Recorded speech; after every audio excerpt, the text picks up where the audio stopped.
आप यूं समझ लीजिए, तुर्की, इजराइल, फिलिस्तीन, लीबिया, सीरिया, सऊदी को भूल ही जाते हैं। इजराइल में एक शहर है, उस शहर का नाम है हाइफा। क्या नाम है शहर का? हाइफा नाम का इजराइल का एक शहर है। उस पर दो देश मिलकर कब्जा कर लेते हैं, टर्की और मौजूद मार गए थे। और इजराइल, अब वो इजराइल देश के अंदर पड़ता है। इजराइल फर्स्ट वर्ल्ड वॉर के बाद ही बना हुआ देश है उसी, इसलिए मोदी जी गए और मोदी जी ने जाके उस सर्किल का नाम किया हाइफा सर्किल। कौन कौन से विश्व युद्ध में भाग लिया? फर्स्ट वर्ल्ड वॉर में भी भाग लिया और सेकंड सेकंड वर्ल्ड वॉर का। आप कभी दिल्ली जाइए, दिल्ली में इंडिया गेट है, नाम सुना है?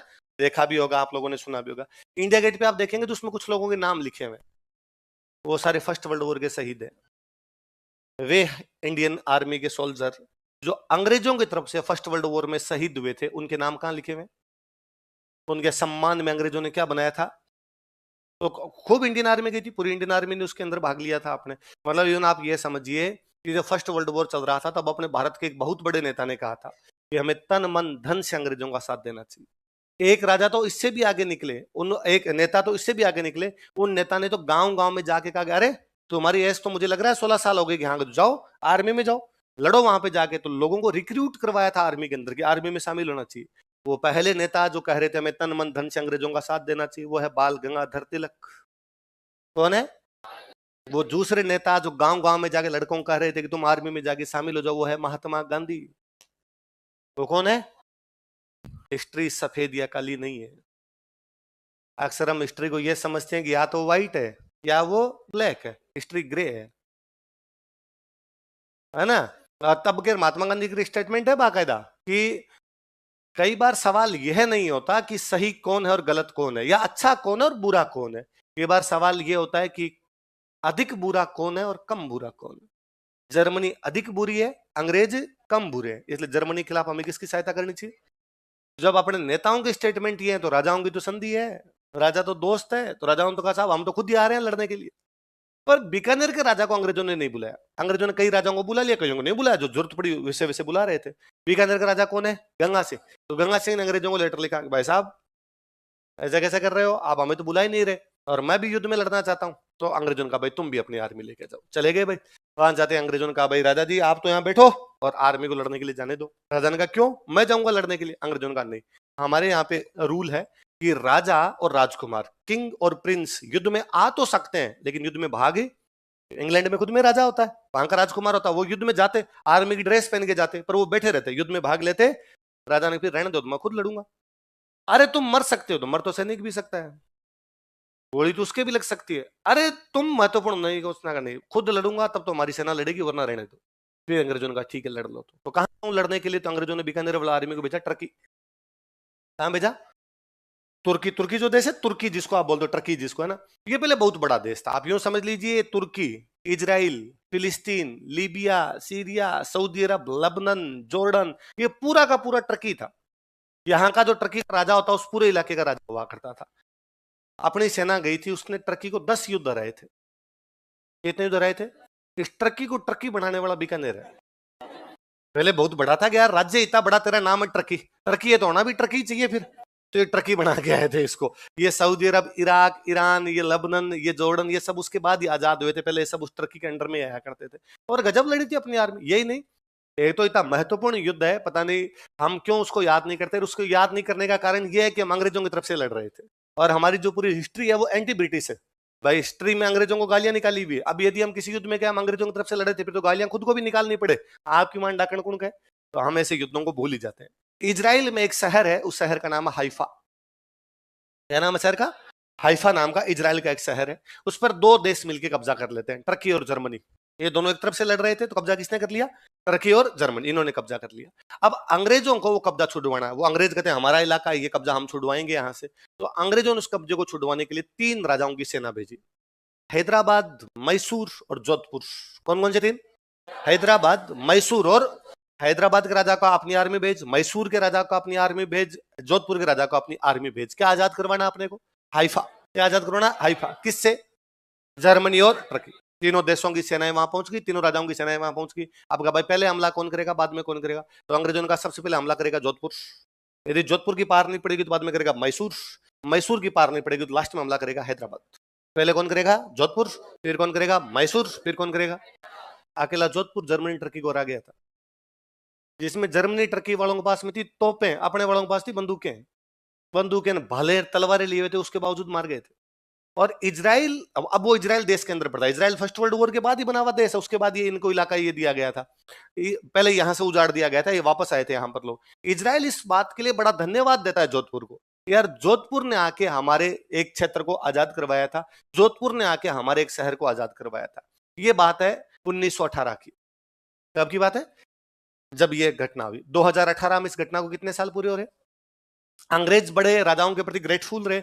अंग्रेजों ने दिल्ली में एक सर्किल बनाया, जिस सर्किल का नाम है तीन मूर्ति सर्किल। क्या नाम है? क्योंकि तीन मूर्तियां लगाई, एक जोधपुर का सोल्जर, एक हैदराबाद की है। इस पे इजराइल ने लिखा बैटल ऑफ हाइफा, एक तरफ उसने लिखा जोधपुर रेजिमेंट कि जोधपुर की सेना आगे जीता गई थी। एक तरफ एक घुड़सवार का फोटो था, उसके हाथ में एक झंडा था, झंडे पर फिर लिखा हुआ था जोधपुर रेजिमेंट। यार ये जोधपुर वालों ने जीता है। इजराइल का जो प्रधानमंत्री है बेंजामिन नेतान्याहू, वो अपने इंडिया आया हुआ था, मोदी जी का दोस्त। उसने भाई को कहा कि भाई हमारे हाइफा शहर को आजाद करवाने वाला यदि कोई तुम्हारा देश था तो देश था जोधपुर, या तुम्हारा कोई राजा था तो राजा कौन था? वो जोधपुर। और यार उन्होंने अपने को ये जिताया था, और हम जोधपुर वालों को इनवाइट करना चाहते हैं। फिर अपने जोधपुर के प्रशासन को भेजा गया था कि जाओ तुम हाइफा में, वहां पे सम्मेलन हो रहा है, सेलिब्रेशन हो रहा है, वहां पर जाना चाहिए। फिर मोदी जी को और पता चला कि अच्छा हाइफा का ये जुटा, इस वजह से सर्किल का नाम क्या है? तीन मूर्ति। इसलिए मोदी जी गए और मोदी जी ने जाके उस सर्किल का नाम क्या? Haifa circle. क्या गया उसका नाम? क्योंकि हम कौन सा युद्ध जीत के आए थे? हाइफा। था अपने, मैं उस दिन परसों जो हम बात कर रहे थे कि हमारे सैनिकों की बहादुरी से चीजें पटी पड़ी है। तो फर्स्ट और सेकंड वर्ल्ड वॉर तो यदि अंग्रेज जीते तो उसमें बड़ा योगदान हमारा है, बहुत बड़ा योगदान था अंग्रेजों को फर्स्ट वर्ल्ड वॉर और सेकंड वर्ल्ड वॉर जिताने में। अपनी पूरी इंडियन आर्मी लड़के आई थी, इसलिए अंग्रेजों ने सम्मान में ये तीन मूर्ति सर्किल बनाए, इंडिया गेट बनाया कि नहीं यार इंडिया वालों ने हमें युद्ध जितवाए थे यहाँ पर आगे। अब जब ये युद्ध खत्म हुआ, फर्स्ट वर्ल्ड वॉर जब समाप्त होता है, तो अब पहली बार दुनिया में वर्ल्ड वॉर हुआ, इतने सारे लोग मारे गए। तो बाद में कुछ समझदार लोग थे, उन्होंने कहा दो काम करो। एक तो वे लोग जिन्होंने युद्ध शुरू किया है इनके जूते मारो, एक ऐसी व्यवस्था करो कि आगे से कोई भी युद्ध, कोई तो होना चाहिए समझाने वाला, समझदार आदमी होना चाहिए दुनिया में, जो कहे ना भाई पूरी दुनिया जब लड़ने लग जाएगी तो पूरी दुनिया मरेगी यार, इस प्रकार से लोगों को मारने से कैसे पार पड़ेगी? तो ठीक है, तो एक मीटिंग बुलाते हैं। तो कहां मीटिंग बुलाई जाए? तो मीटिंग बुलाएगी पेरिस। कहां बुलाएगी? पेरिस। क्योंकि जर्मनी ने युद्ध शुरू किया था, जर्मनी की फ्रांस से लड़ाई थी, फ्रांस की राजधानी पेरिस। तो कहा फिर मीटिंग कहां पर बुलाई जाए, क्योंकि जर्मनी ने अटैक कहां पे किया था? फ्रांस। तो दंड तो किसको देना है? जर्मनी। तो शांति की स्थापना कहां से होनी चाहिए? पेरिस से। तो इसलिए सम्मेलन का नाम है पेरिस शांति सम्मेलन। क्या नाम है? Paris peace conference 1919। कब बुलाया गया? 1919 में पेरिस पीस कॉन्फ्रेंस बुलाया गया। पूरी दुनिया से 32 आदमी इकट्ठे हुए। कितने लोग? 32 समझदार समझदार आदमी बुलाया गया कि बैठो और बैठ के बताओ इस जर्मनी का क्या करना है, इन्होंने युद्ध शुरू किया था, इनको दंड देना है। पूरी दुनिया से जो 32 लोग बुलाए गए उनमें भारत से एक ही आदमी बुलाया गया, गंगा सिंह। कौन बुलाया गया था? तो एक बड़ा इंटेलिजेंट आदमी था, अमेरिका का राष्ट्रपति था इसमें, उसका नाम था वुड्रो विल्सन। क्या नाम था? आगे जब आप पबेड पढ़ेंगे, आप में से जिस किसी ने पबेड पढ़ी है वो जानते हैं, पबेड का पिता, फादर ऑफ पब्लिक एडमिनिस्ट्रेशन यदि कोई बंदा है तो बंदा कौन है? Woodrow Wilson. क्या नाम था? लोक प्रशासन का पिता किसे कहा जाता है? Woodrow Wilson. कहां का राष्ट्रपति था? और वो होलसेल पावर था इसमें, सबसे अधिक चल रही थी किसी बंदे की सम्मेलन में, तो किसकी चल रही थी? Woodrow Wilson. किसकी चल रही थी? वुड्रो। कहते हैं कि कितने लोगों ने भाग लिया? उन 32 लोगों की मूर्तियां लंदन में लगाई हुई है। वे लोग जिन 32 लोगों ने भाग लिया था उनकी मूर्तियां म्यूजियम में लगाई हुई है। म्यूजियम का नाम है वॉर म्यूजियम। क्या नाम है? वॉर में जो जो हुआ उसका क्या बना दिया हमने? म्यूजियम। तो कई पेंटिंग्स है उसके अंदर, जिन पेंटिंग को देख के लगता है कि अरे यार इतने बम मारे किसी शहर पे कि पूरा शहर ही क्या हो गया? बर्बाद। बिल्डिंग्स ध्वस्त बिल्डिंग पड़ी और कुछ ही नहीं। कुछ महिलाओं की, बच्चों की वैसी पेंटिंग मिलेगी कि देखो यार युद्ध का सबसे अधिक यदि दुष्प्रभाव किसी पर पड़ता है तो किस पे पड़ता है? महिलाओं और बच्चों पे पड़ता है ना? या परिवार बर्बाद हो गए उस चीज के ऊपर है। टैंक रखे हुए वहां पर कि देखो ये टैंक थे जो इस युद्ध में गए थे। कुछ ऐसे जनरल्स के फोटो लगे हुए जिन्होंने इस युद्ध के अंदर भाग लिया था। पर 32 मूर्तियां लगाई हुई है, वो उन 32 लोगों की जिन्होंने किस में भाग लिया था? पेरिस शांति सम्मेलन। किस में भाग लिया? मैं एक बार एक इंग्लिश न्यूज़पेपर का आर्टिकल पढ़ रहा था, उस आर्टिकल में था कि जब कोई वॉर म्यूजियम देखने के लिए जाता है तो वो उन 32 मूर्तियों को भी देखता है जिन्होंने पेरिस पीस कॉन्फ्रेंस में भाग लिया था। उन 32 मूर्तियों में 31 मूर्तियां, 31 जो मूर्तियां हैं, उन सब ने एक जैसे कपड़े पहन रखे हैं, काले कोट पैंट। क्या पहन रखे? क्योंकि नेताओं की ड्रेस काले कोट पैंट। आप देखिए बड़े बड़े समिट जब भी होगी उनमें नेता जो भी पहन के जाएंगे, क्या पहन के जाएंगे? काले कोट पैंट। पर एक मूर्ति ऐसी है जिसने खाकी कपड़े पहन रखे हैं, जो आर्मी कलर के होते हैं। ताज्जुब इस बात का है कि जिसने आर्मी कलर के कपड़े पहन रखे उसके सिर पर टर्बन है, सिर पे क्या है? पगड़ी। इसलिए आने वाला हर विजिटर, आने वाला हर टूरिस्ट वहां गाइड से पूछता है कि जब 31 लोगों के कपड़े एक जैसे हैं, तो एक सिंगल बंदा अलग कपड़ों में क्यों है, और इसके कपड़े फौजियों जैसे क्यों है, और इसके सिर पे टर्बन क्यों है? गाइड उसे समझाता है कि यह एकमात्र बंदा है जिसने युद्ध में भी भाग लिया और शांति सम्मेलन में भी भाग लिया। क्योंकि युद्ध में भाग लिया इसलिए इसके सैनिक की वेशभूषा, सैनिक की वेशभूषा यही होती है। गाइड उसे पुनः समझाता है कि इसके सिर पे टर्बन इसलिए है क्योंकि राजस्थान गए, और राजस्थान के लोग जहां भी जाते सिर पे क्या रखते, ये अपने बड़ों के था। मतलब आप राजा महाराजाओं की पुरानी फोटो देखिए, वहां बाकी सब गोरे हेट वगैरह लगा के बैठे हुए, एक अपने बड़ा पगड़ी लगा के वहां पर भी बैठा हुआ। तो ये उनके था, भाई हमारा है तो वहां भी पहन के जाएंगे। तो पेरिस शांति सम्मेलन भाग लेने वाला राजा कौन था? पेरिस से जब राजा वापस आ रहा था तो इटली में एक जगह पड़ती है अपने रोम। कौन सी जगह? रोम राजधानी है इटली की। यहां से वो अंग्रेजों को एक लेटर लिख के भेजता है, उस लेटर का नाम ही क्या हो गया? रोम नोट। क्या नाम हो गया? उसमें वो अंग्रेजों को कहता है कि भारत को स्वशासन दिया जाए। भारत को क्या दिया जाए? स्व मतलब खुद का, शासन मतलब रूल, मतलब भारत को भारत के अंदर राज करने का अधिकार दिया जाए। भारत के अंदर जो भी मंत्री बनेंगे वो अंग्रेज होने नहीं चाहिए, वो सारे कौन होने चाहिए? इंडियन। बाहर के मामले अंग्रेज भले ही देख ले, लेकिन अंदर के मामले सारे किसके पास होने चाहिए? इंडियन। भाई हमारे लोगों के बारे में हम ज्यादा जानते हैं ना, उनको कैसी स्कूल चाहिए, कैसे हॉस्पिटल चाहिए, क्या उनके लिए डेवलपमेंट होना चाहिए, क्या नहीं होना चाहिए। तुम ये पंचायती मत करो, ये हमें दे दो। तो ये क्वेश्चन पूछा हुआ कि कौन से राजा ने भारत के लिए स्वशासन की मांग की थी गंगा से, इसके लिए कौन सा लेटर लिख के भेजा था? कहते हैं कि पेरिस, जब कभी आपने एक सुना हो तो एक नाम सुना होगा आपने, वर्साई की संधि। नाम सुना है कभी? ट्रीटी ऑफ वर्साई, वर्साई की संधि। देखो मैं बताता हूं, आगे वर्ल्ड हिस्ट्री पढ़ोगे तो बहुत अच्छे से पढ़ोगे। फर्स्ट वर्ल्ड वॉर के अंदर 5 देशों को दुश्मन बना गया कि ये 5 देश ऐसे हैं जिन्होंने मिलकर युद्ध लड़ा था, इसलिए दुनिया लड़ने के लिए। वो 5 देश जर्मनी, टर्की, बुल्गारिया, ऑस्ट्रिया और हंगरी। कौन कौन से 5 देश है? जर्मनी, टर्की, बुल्गारिया, ऑस्ट्रिया और हंगरी। इन 5 देशों का आगे पनिश करो, इन 5 देशों को दंड दो। तो जिन 5 देशों को दंड दिया गया वो देश कौन कौन से है? Germany, Turkey, Bulgaria, Austria. इन पांचों के साथ में 5 संधियां की गई। सेंट जर्मे की संधि, सेब्रे की संधि, ट्रियानो की संधि, न्यू इली की संधि और वर्साई की संधि। पांचों के साथ 5 डॉक्यूमेंट पे साइन किए गए और दंड लगाए गए। लिखा गया तुम आज के बाद इतनी फौज नहीं रखोगे, आज के बाद तुम्हारे यह प्रतिबंध लगाया जाता है, आज के बाद तुम्हारे यह प्रतिबंध लगाया जाता है। तो 5 देशों के साथ में 5 अलग अलग संधियां की गई, अलग अलग जगह पे उनपे साइन करवाए गए। जैसे सेंट जर्मे में साइन करवाए तो सेंट जर्मे की संधि, सेब्रे की संधि, ट्रियानो की संधि, न्यू इली की संधि और वर्साई की संधि। जर्मनी से जिस जगह साइन करवाए गए उस जगह का नाम क्या है? इसलिए जर्मनी के साथ संधि कौन सी हुई? तो वर्साई की संधि पर किसी भारत के आदमी की साइन है, तो वो बंदा कौन है? कौन है? देखो, एक तो ये काम किया कि जिन्होंने युद्ध छेड़ा उनको क्या किया जाए? दंडित, पनिश किया जाए। फिर दूसरा, आइंदा से लड़ाई नहीं होनी चाहिए, ऐसा कोई संगठन बनना चाहिए।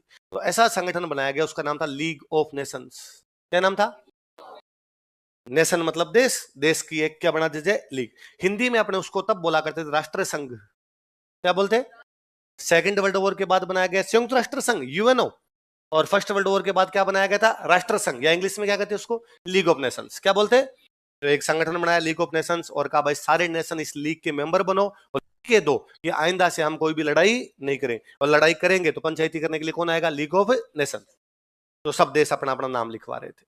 अंग्रेजों के दिमाग में यह था कि इसमें इंडिया का भी नाम लिखवाया जाए। अंग्रेज जब भारत में राज किया करते तो अंग्रेजों का देश इंग्लैंड, इंग्लैंड के अंदर एक मंत्री हुआ करता जो भारत के मामले संभालता। जैसे आज भारत की सरकार है, तो भारत की सरकार में रक्षा मंत्री है, क्या काम करता है? रक्षा के। विदेश मंत्री क्या काम करता है? विदेश के। कृषि मंत्री क्या काम करता है? कृषि। मान लो आज भारत श्रीलंका पे कब्जा कर ले, तो एक मंत्री अपने क्या बनाना पड़ेगा? श्रीलंका। अपने नेपाल पे कब्जा कर ले तो नेपाल, अपने भूटान पे कब्जा कर ले तो भूटान। वैसे अंग्रेजों का भारत पे कब्जा था तो उनके इंग्लैंड में, लंदन में एक मंत्री होता जो भारत के मामले देखता, उसको बोलते भारत मंत्री। क्या बोलते? और उस समय जो भारत मंत्री था फर्स्ट वर्ल्ड वॉर के टाइम, उसका नाम था मॉन्टेग्यू। क्या नाम था? कभी आप नाम सुना? मॉन्टेग्यू चेम्सफोर्ड सुधार, नाम सुने? वो जो मॉन्टेग्यू था वो कौन था? भारत मंत्री। कौन था? भारत मंत्री कहां रहता? इंग्लैंड, लंदन में रहता। भारत के मामले देखने वाला मंत्री, इसलिए नाम क्या होगा उसका? भारत मंत्री। तो अब यदि भारत को लीग ऑफ नेशंस का मेंबर बनाना है तो कौन सा मंत्री जाए? भारत मंत्री। भारत मंत्री कौन है? मॉन्टेग्यू। तो मॉन्टेग्यू अपना नाम लिखवाने के लिए गया, लेकिन मॉन्टेग्यू नाम लिखवाने के लिए गया, उधर वो अमेरिका वाला राष्ट्रपति बैठा हुआ वुड्रो विल्सन, उधर एक फ्रांस का बहुत बड़ा नेता बैठा हुआ, उसका नाम था क्लीमेंसू। क्या नाम था? और क्लीमेंसू के लिए कहते हैं राजनीति का चीता। उस समय राजनीति में सबसे इंटेलिजेंट यदि कोई आदमी था तो वो बंदा कौन था? क्लीमेंसू। क्लीमेंसू कहां का था? फ्रांस का। वो लिखवा रहे, हाँ भाई बताओ किसका नाम लिखना है? मॉन्टेग्यू ने कहा हाँ भाई लिखो, ब्रिटिश इंडिया। जब इंडिया क्या बोला करते थे? वह इंडिया जो अंग्रेजों के अधीन है, इसलिए नाम क्या हो गया? ब्रिटिश। तो वुड्रो विल्सन क्लेमेंसो ने कहा ब्रिटिश इंडिया ये कौन सा देश है? तो उसने कहा ये सर हमारी कॉलोनी है। अंग्रेज जहां पर भी कब्जा करते हैं उनको क्या बोला करते हैं? कॉलोनी। क्या बोला करते हैं? तो ये एक कॉलोनी है, इंडिया एशिया में पड़ता है आपका, इंडियन सबकॉर्डिनेट है पूरा का पूरा, और हमारी कॉलोनी है, हम कई सालों से वहां पे राज कर रहे हैं। हमने नहीं सुना यार ऐसा कोई देश। सर है, एक लंबी हिस्ट्री है उस देश की, लंबा चौड़ा क्षेत्रफल है सर। आप यूं मान लीजिए कि कॉलोनी हमसे भी बड़ी है, इंग्लैंड छोटा है, अपने बड़े। और सर प्लीज ये नाम लिखिए, पर उन लोगों ने नाम नहीं लिखा, उनका भाग्य यहाँ से। हाल तुम पंचायती लेके आ जाते हो, कॉलोनी कॉलोनियों के नाम लिखे जाते हैं, नहीं लिखे आगे। अब मोन्टेग्यू वापस होटल आया, होटल आया तो उसको गंगा सिंह मिले, गंगा सिंह मिले तो गंगा सिंह ने पूछा भाई क्या हुआ मोन्टेग्यू? तो मोन्टेग्यू ने कहा यार नहीं लिखा गया यार नाम। क्यों? यार वो वुड्रो विल्सन क्लेमेंसो मानने के लिए तैयार नहीं, वो करे ऐसा कोई देश ही नहीं। तो कहा मैं ट्राई करके देखूं एक बार। तो मोन्टेग्यू ने कहा आज बेइज्जती मैंने कराई है, कल तू करा के देख ले, मैं तेरी नहीं बताऊंगा, तू मेरी मत बताना। मोन्टेग्यू अपनी डायरी में लिखता है अगले दिन गंगा सिंह ब्रिटिश इंडिया का नाम लिखवाने के लिए उनके पास गया। मुझे नहीं पता उसने वहां पर क्या बोला, पर 1 मिनट के बाद वह अपना पेन निकालकर वहां पर साइन कर रहा था। इसका मतलब ब्रिटिश इंडिया का नाम उस लिस्ट के अंदर लिख दिया गया था। मैंने और देखा कि साइन करने के बाद में उसने क्लीमेंसो से हाथ मिलाया और कई देर तक हाथ को लेके खड़ा ही रहा। वो वापस आ गया, उसने कहा कि नाम लिखवा दिया। मैंने ज्यादा बातचीत नहीं की। अगले दिन सुबह जब मैं मेरे होटल के कमरे में उठा, मैं गंगा सिंह से बातचीत करने के लिए उसके कमरे में गया, तो मुझे पता चला कि गंगा सिंह आज बहुत सुबह जल्दी चीते का शिकार करने के लिए जंगल के अंदर चला गया, उसके साथ में क्लीमेंसो है। तो उसने क्लेमेंसो को ये कहा कि तेरे को मैं शिकार सिखा दूंगा, तू इधर साइन करवा दे। तो उसने साइन करवा दिया। तो उसमें ब्रिटिश इंडिया कोई नाम लिखवा था, तो वो बंदा कौन था? गंगा सिंह था। तो जब राजाओं का वहां फर्स्ट वर्ल्ड वॉर में अच्छा प्रदर्शन रहा कि अंग्रेजों को जिताया, इस पेरिस शांति सम्मेलन में गए, तो अंग्रेजों को एक बात महसूस हुई, अंग्रेजों को लगा राजा अपना बहुत साथ देने वाले लोग हैं, इसलिए राजाओं के लिए कुछ किया जाना चाहिए। उन दिनों अपने भारत में जो अंग्रेजों का गवर्नर जनरल हुआ करता, उसका नाम था चेम्सफोर्ड। क्या नाम था? तभी तो अपने बोलते हैं मोन्टेग्यू चेम्सफोर्ड सुधार। मोन्टेग्यू कौन है? भारत मंत्री, जो कहां रहता है? लंदन। गवर्नर जनरल कहां रहता है? अपने इंडिया। गवर्नर जनरल कौन है? चेम्सफोर्ड। कौन था? चेम्सफोर्ड। तो चेम्सफोर्ड ने कहा कि हम एक काम करते हैं, सारे राजाओं का एक संगठन बनाते हैं, कल से राजाओं को कोई भी प्रॉब्लम हो इस संगठन में बैठ के बातचीत करो, फिर हम बताओ, जैसे तुम हमारे काम आए थे हम तुम्हारे काम आए। वो एक संगठन बनाया गया जिसका नाम था चैम्बर्स ऑफ प्रिंसेस। क्या नाम था? जो प्रिंस है उनका क्या बनाया जा रहा है कि चैम्बर। तो कौन सा चैम्बर बनाया गया?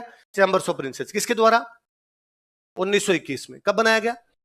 1921 में। गवर्नर जनरल है भारत का, उस गवर्नर जनरल का नाम क्या है? चैम्सफोर्ड। वो राजाओं का एक संगठन बना रहा है, ऑर्गेनाइजेशन बना रहा है, उसका नाम क्या है? Chambers of princess. अब इसमें क्या, इसमें 2 पोस्ट होगी। एक पोस्ट तो इसकी होगी प्रेसिडेंट, अध्यक्ष, एक इसका होगा चांसलर। कौन कौन 2 बनाए जाएंगे? एक तो अध्यक्ष और एक क्या बनाया जाएगा? अध्यक्ष तो हमेशा अंग्रेज होगा। कौन अंग्रेज होगा? जो भारत का गवर्नर जनरल है वो चैम्बर्स ऑफ प्रिंसेस का क्या होगा? अध्यक्ष। पर चैम्बर्स ऑफ प्रिंसेस में सदस्य कौन होंगे? राजा। तो चांसलर किसके अंदर से बनाया जाएगा? राजा। तो हाँ भाई चांसलर बनाओ। तो जो पहला चांसलर बनाया गया वो कौन है? देखो